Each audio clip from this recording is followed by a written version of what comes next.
Today, we bring you a romantic love story. So let's get started. Don't forget to subscribe to our channel so you don't miss any meaningful stories. A light drizzle fell on the New York streets, casting a hazy veil over the skyscrapers. The Whitmore Group headquarters stood tall in the heart of Manhattan, its glass and steel facade gleaming like a symbol of power and opulence.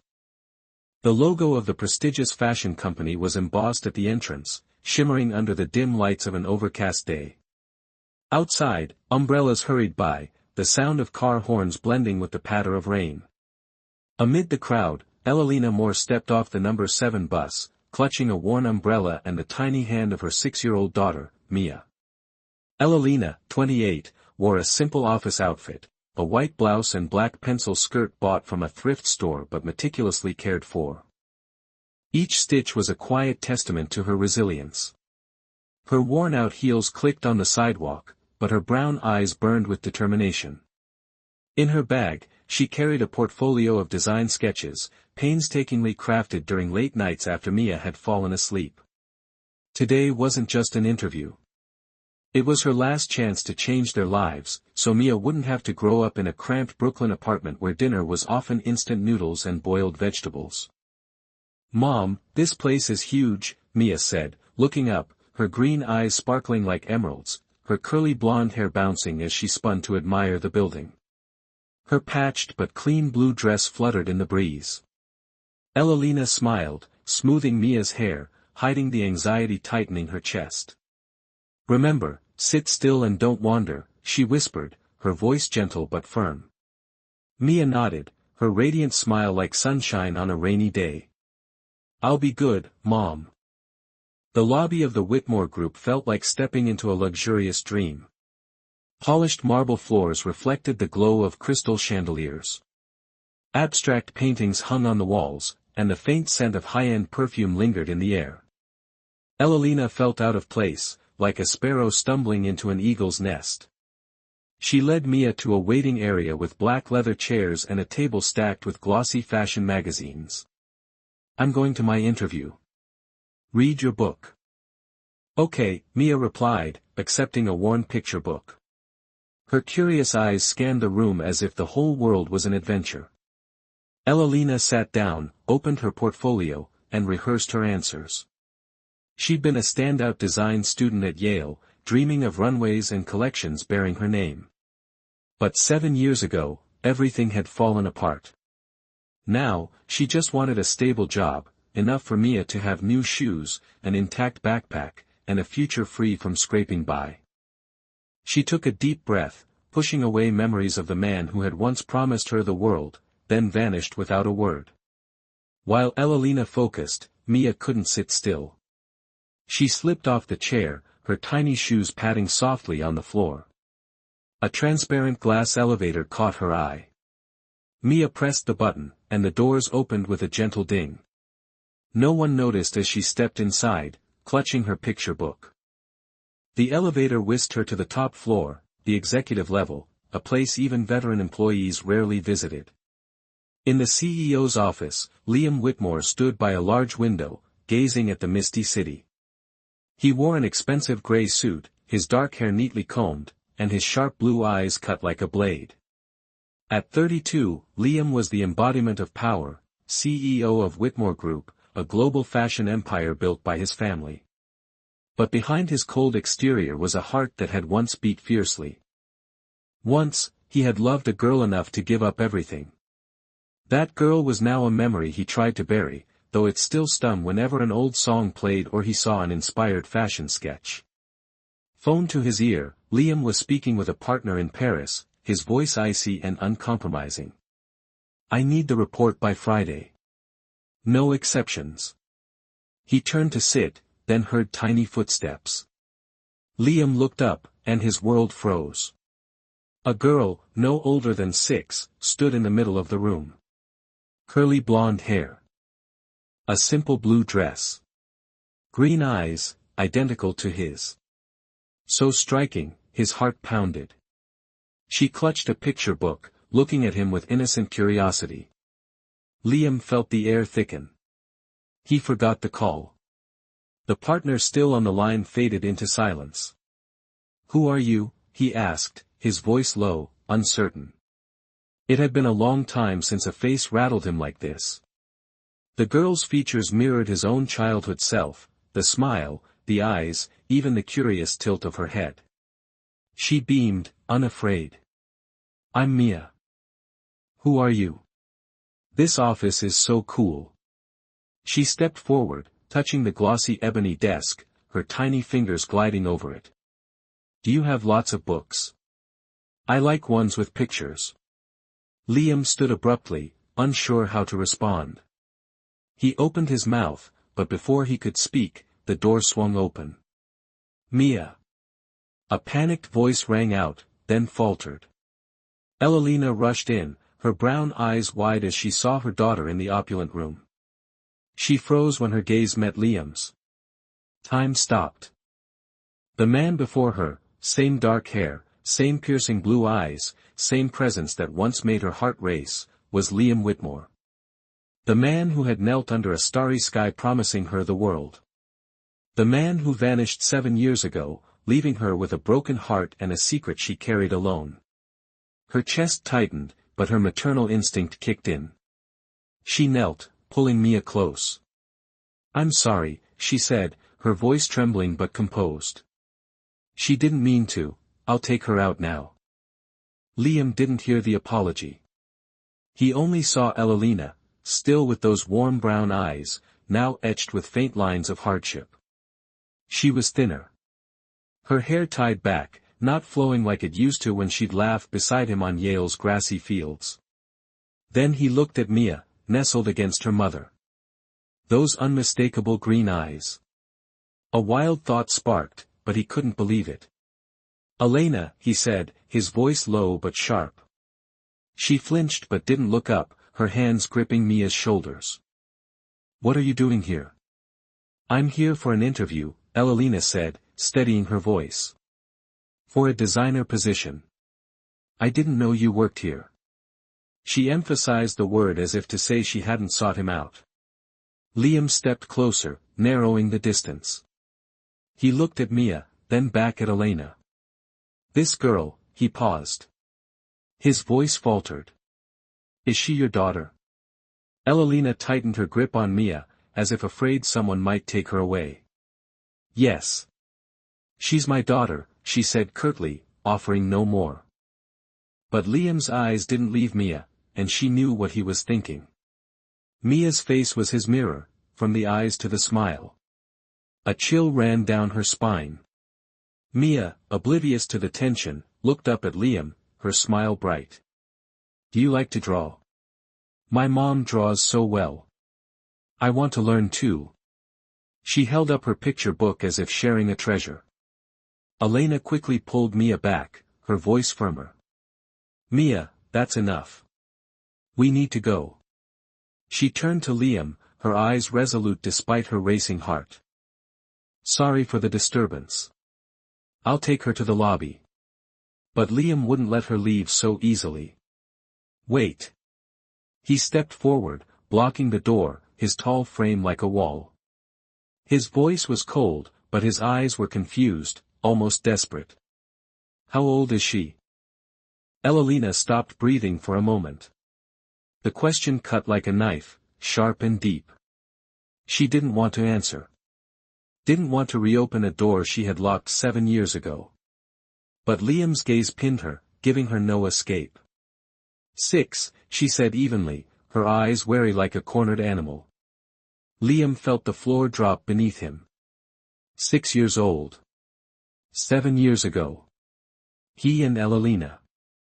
He shook his head, trying to dismiss the thought, but it clung to him, an undeniable truth. "Elena," he said, his voice almost a whisper but heavy with command, "we need to talk. Now." Elalina held Mia tighter, as if her daughter were her only shield against the storm brewing. "I have an interview," she said firmly, though her hands trembled. "If you want to talk, it'll be after." Liam looked at her, then at Mia, and nodded slowly, as if restraining a tidal wave inside. "Fine. After the interview." But you're not leaving until we sort this out. Evelina didn't respond. She turned, took Mia's hand, and walked out of the office. The door closed behind her, leaving Liam alone, his heart pounding. He looked out the window, the rain still falling, but his world had changed forever. A secret. A truth. And he knew nothing could stop it from erupting. 7 years ago. Yale University's campus glowed under the autumn sun. Rows of maple trees blazed red like flames, their leaves drifting onto stone pathways. Students' laughter echoed through the air, mingling with the distant chime of Harkness Tower. The scent of coffee wafted from small roadside cafes, golden sunlight streamed through ancient stained-glass windows, and the sense that every dream was within reach floated through the air. Evelina Moore, 21, walked among the crowd, a heavy backpack slung over her shoulder, her brown eyes sparkling like sunlight through the foliage. Her long hair flowed freely, and she wore an old but clean sweater. Her radiant smile masked her humble roots. A scholarship student in fashion design, Evelina knew she didn't belong to Yale's world of wealth. But she believed her talent and hard work would shape her future. She'd grown up in a tiny apartment in New Haven, where her mother Clara worked as a janitor to raise her. Each night, as her mother slept, Evelina sat under the dim kitchen lamp, sketching fashion collections on old notebook paper. Silken gowns. Sharp tailored suits. Each line was a story, a dream of seeing her designs on a runway. Yale was her golden ticket to make that dream real, and she seized it with fierce determination, like a flower pushing through a crack in stone. In a design class that fall, Evelina first locked eyes with Liam Whitmore. He strolled into the lecture hall late, dark hair falling over his forehead, his sharp blue eyes scanning the room like a blade. Liam, 25, was the only son of the Whitmore family, owners of the prestigious Whitmore Group fashion empire. He studied at Yale not for a degree, but to prepare to inherit the family business. His allure was undeniable, coolly handsome, with a rare smile that could make hearts skip, and a near-arrogant confidence. Evelina didn't notice Liam at first. She sat in a corner, engrossed in sketching a dress in her notebook, avoiding the curious stares of wealthy classmates. They wore cashmere sweaters and expensive watches, while she had an old coat and worn-out shoes. When the professor assigned group work, Liam unexpectedly approached her, dropping his book on her desk. "You look like you know what you're doing," he said, his deep voice laced with a challenging raise of his brow. Evelina looked up, slightly flushed, unaccustomed to attention. "I just like designing," she replied softly but firmly, her eyes darting away. Their group work stretched late into the night at Sterling Library, where golden light bathed rows of ancient bookshelves. Evelina and Liam sat across from each other, sketches spread across the table, cold coffee cups nearby. Liam, so used to indifference from others, was unexpectedly captivated by Evelina's passion. She spoke of fashion as art, her eyes blazing as she described how silk flowed like water, or how a single cut could tell a story. "Fashion isn't just clothes," she said, her fingers tracing a sketch, her voice fervent. "It's how someone tells the world who they are." Liam, who'd always seen fashion as money and power, glimpsed it through her lens, beautiful, alive, emotional.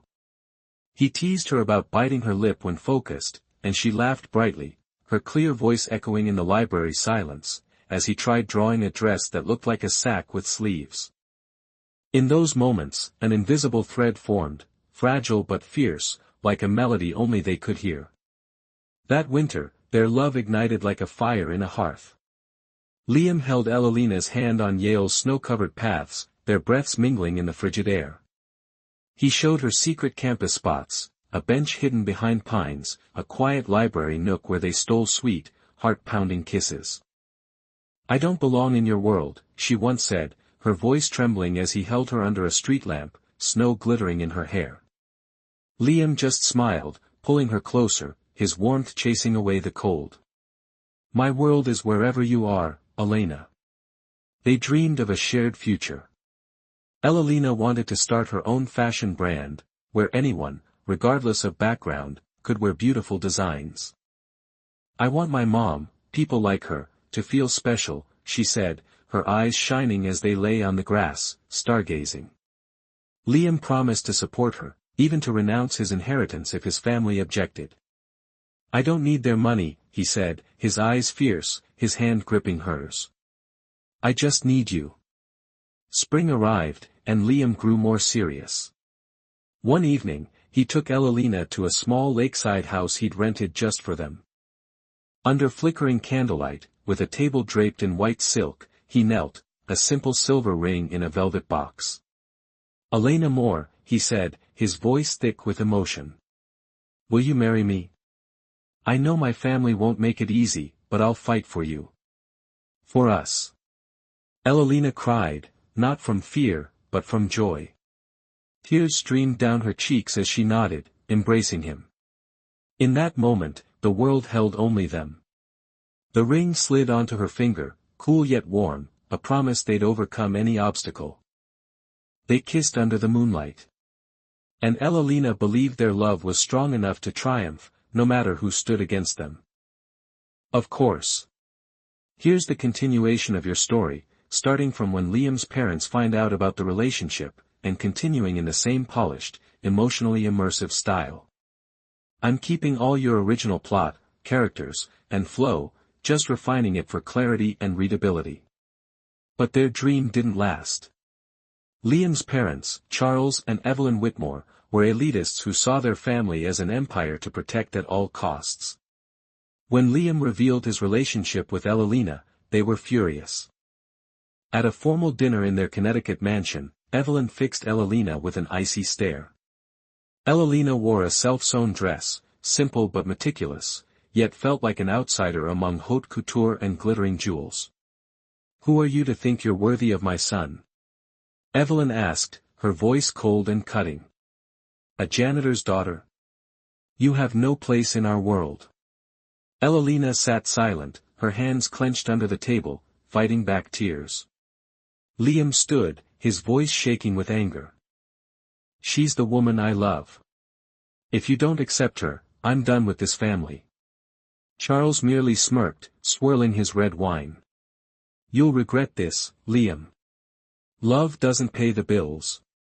After that night, the Whitmores' pressure intensified.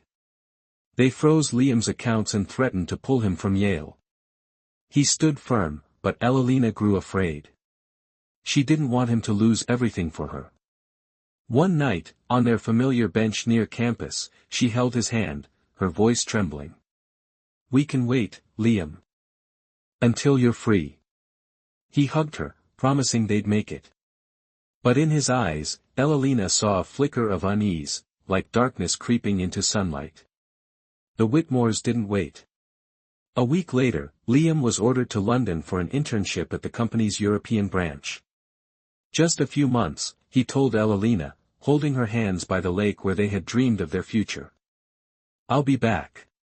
And we'll start over. She nodded, forcing a smile. But a bad feeling gnawed at her, like the chill of approaching fall. Liam left on a rainy morning, his black suitcase trailing behind. He kissed Evelina one last time, promising daily calls. Don't cry, he whispered, wiping tears from her cheeks. I'll be back soon. But the calls dwindled. Then stopped. Evelina waited by the phone, checked emails hourly, sent messages that went unanswered. She called his number, hearing only a lifeless voicemail. In desperation, she went to the Whitmore mansion, standing in the rain outside the iron gates. But the butler answered coldly. The young master doesn't want to see you. She wrote a heartfelt letter, pouring her love, dreams, and hope for his return into every word. But it never reached Liam. Evelyn, with a contemptuous smile, tore it to pieces and tossed it into the fireplace, erasing Evelina from her son's life. 2 months later, Evelina discovered she was pregnant. Alone in her tiny New Haven apartment, her hands shook as she stared at the test. Joy mixed with fear, like sunlight piercing a storm. She wanted to tell Liam. To believe he still loved her. But he was gone. Like a dream. She called his number again, voicemail. She visited the Whitmore Group's New York office, but security escorted her out like a trespasser. Finally, she faced the truth. Liam, or his family, had chosen to cut her out of his life. Elalina returned to her apartment, clutching her stomach, sobbing. She thought of her mother, who'd sacrificed everything to raise her. She thought of the baby growing inside her, an innocent life that didn't deserve her pain. Wiping her tears, her voice choked but resolute, she whispered. "I won't give up on you. No matter what. I'll protect you." Elalina dropped out of Yale, unable to study and raise a child. She moved to Brooklyn, renting a small apartment with her meager savings. Her ailing mother sent what little she could to help. Elalina took any job, waitressing, sewing, even selling old sketches to small shops. At night, she sat by her sewing machine, mending used clothes, patching holes to keep her daughter neat and pretty. Mia was born on a rainy night, a girl with green eyes and a smile that erased Elalina's pain. She named her Mia, meaning mine, because Mia was all she had.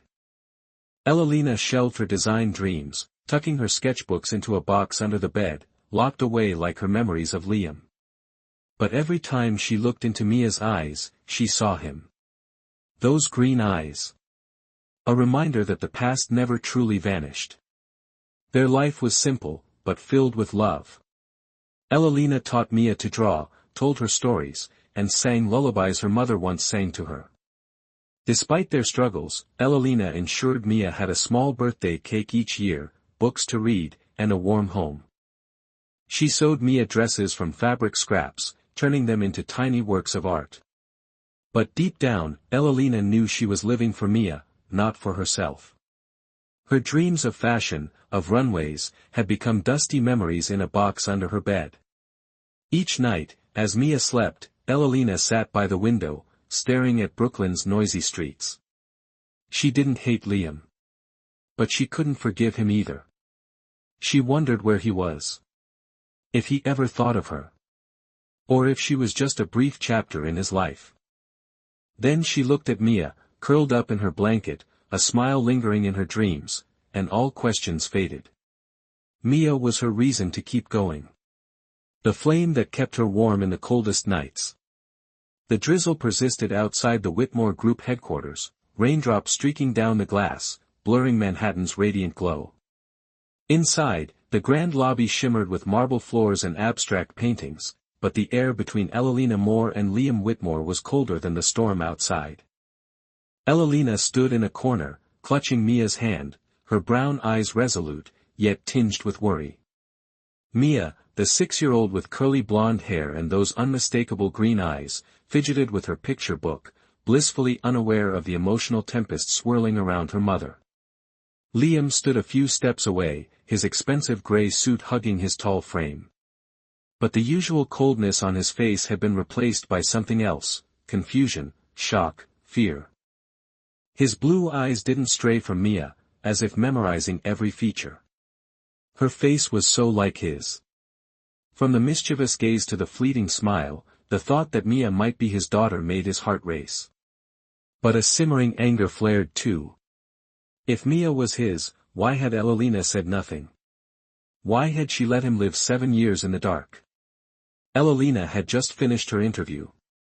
She'd stayed composed, answering each question with confidence honed through years of hardship. But now, facing Liam, she felt like she was confronting a stranger, not the man she had once loved. He was still handsome. Still exuded power. But his eyes now cut like glass. "Elena," Liam said, his voice low but cutting. "We need to talk. Now." He glanced at Mia, then back at her, his gaze probing for truth. Elalina tightened her grip on Mia's hand, feeling the warmth of her daughter's tiny fingers grounding her. "Mia, sit here for a bit," she said gently, leading her to a leather chair in the lobby's corner. She handed Mia the picture book, smiling despite her pounding heart. "Mom will be back after talking to him." Mia nodded, opening the book, her green eyes sparkling with curiosity. Elalina turned to face Liam, standing tall despite the worn heels clicking on the polished floor. "All right," she said, her voice steady but firm. "What do you want to say?" Liam didn't answer immediately. He gestured for her to follow, leading her to a secluded corner of the lobby where no one could overhear. The chandelier above them cast soft golden light across the tension in the space. "Mia," he said, his voice low, almost a whisper. "How old is she?" Evelina had known this question was coming. But it still stole her breath. She met his gaze, unflinching. "6, she replied calmly, her voice clipped, her eyes watchful, like a mother ready to protect her cub. Liam felt the floor shift beneath him. 6 years old. 7 years ago. Him and Elena. He shook his head, trying to dismiss the thought, but it clung to him like a shadow.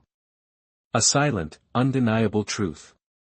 "She's my daughter, isn't she?" he asked, his voice trembling with a mix of anger and fear. "Elena, tell me the truth. Is she mine?" Elena didn't answer right away. She took a deep breath, willing her heart not to shatter. "If you're doubting, get a DNA test," she said, her voice cold but steady. "I have nothing to hide. But I'm doing this for Mia. Not for you." Liam was stunned by her composure. He'd expected panic, apologies, maybe even tears. But Elena stood tall, her gaze unwavering, not a hint of weakness. Her quiet strength unnerved him. "Fine," he said, his voice hardening. "I'll arrange the test. But if Mia's mine, Elena, you owe me an explanation." She gave a faint, humorless smile. "I don't owe you anything, Liam," she said quietly. "But for Mia, I'll do the test." 3 days later, the DNA test results arrived at Liam's office. He sat behind his ebony desk, sunlight streaming onto the paper in front of him. His hands trembled slightly as he opened the envelope. The results were unsurprising. Mia Moore was his daughter, with 99.9% certainty. Liam gripped the paper, a storm brewing in his chest, joy, anger, guilt, all churning like fire and smoke. Mia was his. A 6-year-old girl with his green eyes and his smile had lived 6 years without him. And Elena, the woman he had once loved more than life, had kept this secret. He summoned her to his office. She appeared as before, worn shoes, old coat, but a regal posture. Mia wasn't with her, and Liam guessed she had left her with a sitter. He stood, holding the results like an accusation. "Mia is my daughter," he said, raising the paper. "You knew. And you hid her from me. Why, Elena? Why didn't you tell me?" Elena met his gaze, unflinching. "I tried to find you," she said, her voice calm, but heavy with 7 years of pain. "I called you. Wrote letters. I even went to your house. Your family blocked me. They said you didn't want to see me. You vanished, Liam. I had no choice." Liam froze, as if slapped. He remembered those early months in London, his phone replaced, emails monitored. All contact filtered through his family. He'd suspected something. But when no word came, he thought Elena had abandoned him. "You're lying," he said, but his voice lacked conviction. "You could have found another way.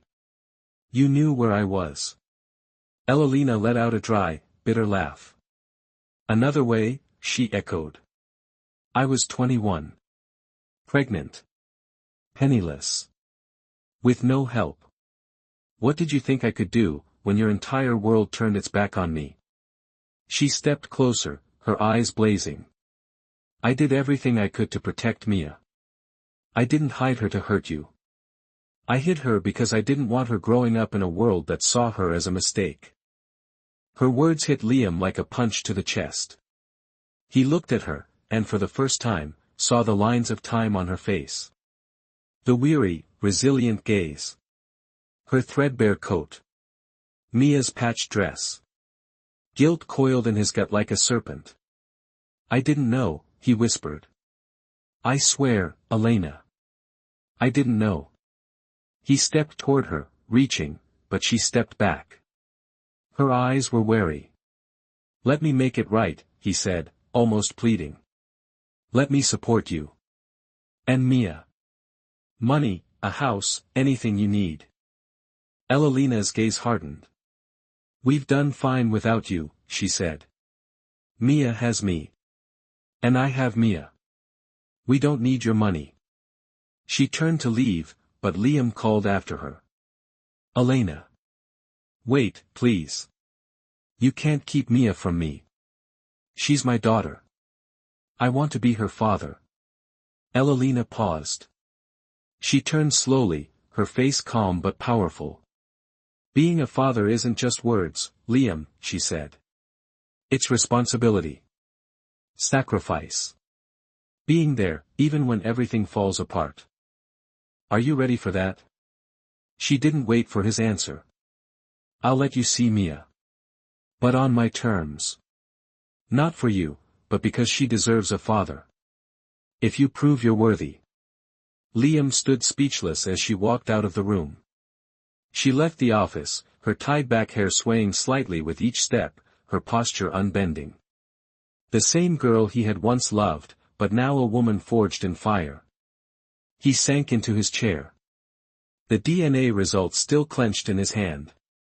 Mia's face etched in his memory. Elena's voice echoing in his mind. And he knew, his life would never be the same again.